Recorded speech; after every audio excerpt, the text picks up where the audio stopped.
You're tuning into Black and White Sports on YouTube. The no-holds-barred truth on sports.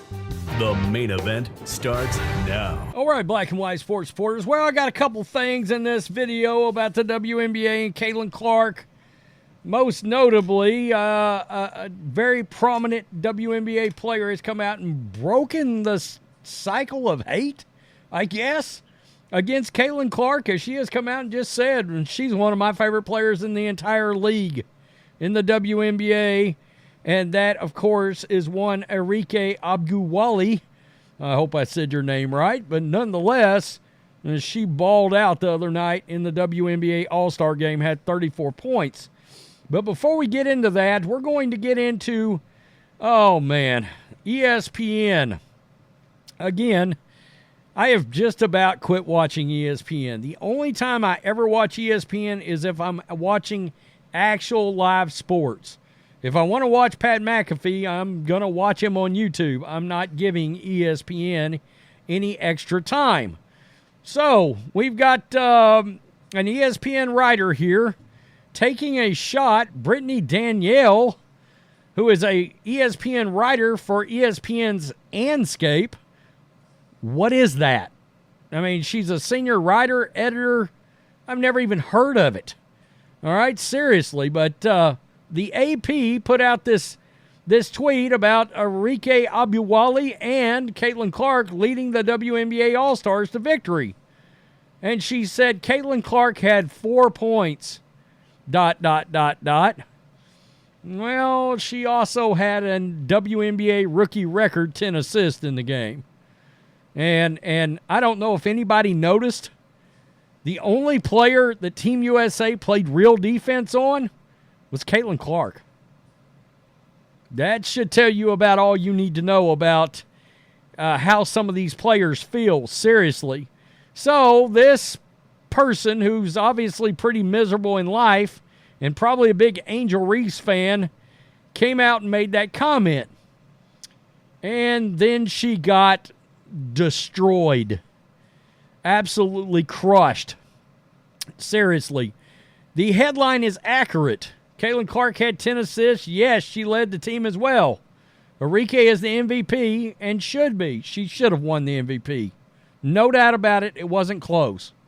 It wasn't close. And, by the way, she got those 34 points all in the second half of the game. You are all astoundingly miserable. Seriously. Seriously. They are literally just, they cannot cope. They cannot deal. I mean, come on. It's unbelievable.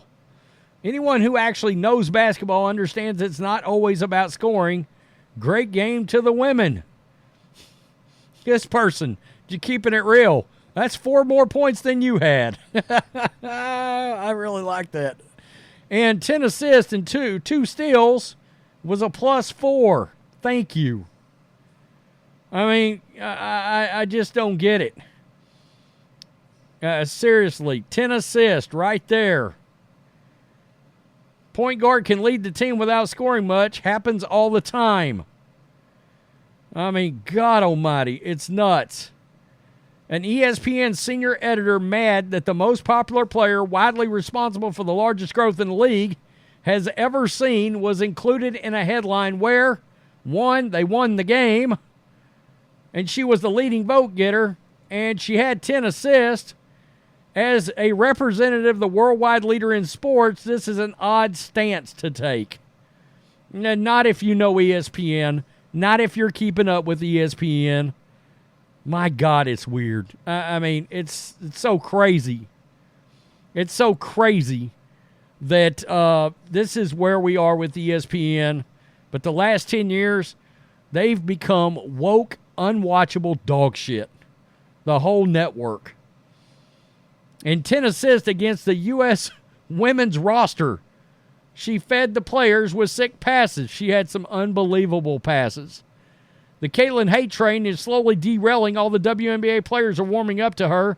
Get off the train before it jumps the track. She's the reason the WNBA is what it is today. Show some respect.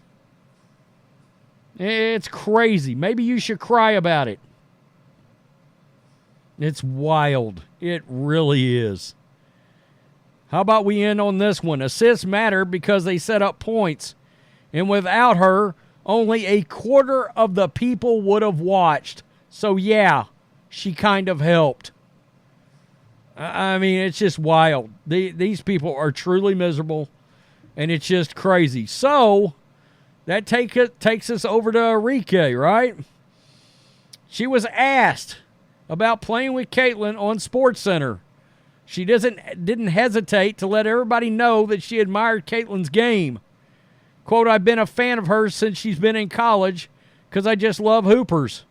You guys obviously see my game, and you know I see a lot of similarities.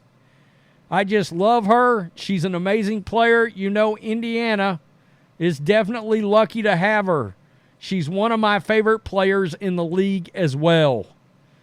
I mean, officially, we're trying to break the cycle here, it looks like. And she just come out and said, look, she's one of my favorite players in the league. Cope. I mean, eat it, seriously. And I got to tell you, I think it was pretty obvious watching that All-Star game. There's one thing we know for sure, guys, without a doubt. It's that there were players on the Team WNBA that are better players than they're on that Team USA roster and should have been on that Team USA roster. All right? I would contend Jonquel Jones probably ought to be there instead of a Brittany Griner, in my opinion anyway. You know, Arike, without a doubt, should be on that team. Caitlin Clark should be on that team. I mean, the fact is, these old hating-ass bees that are involved with not only the WNBA and our coaches like Cheryl Reeve and like, what, Jennifer Rosati, I believe is her name, one of the heads of the Connecticut Sun, they can't get past their own hate and their own egos. And they can't get out of the way of letting some of the obviously better players make that Olympic squad and rise up in the league because, well, their egos won't let it happen. I mean, without a doubt, again, Team USA in the Olympics would have been appointment television. Now, nobody's watching that. Nobody's checking that out.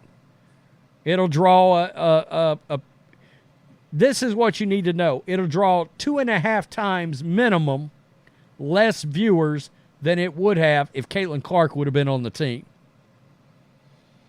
You know? So that's all you need to know. And what is it with the ESPN?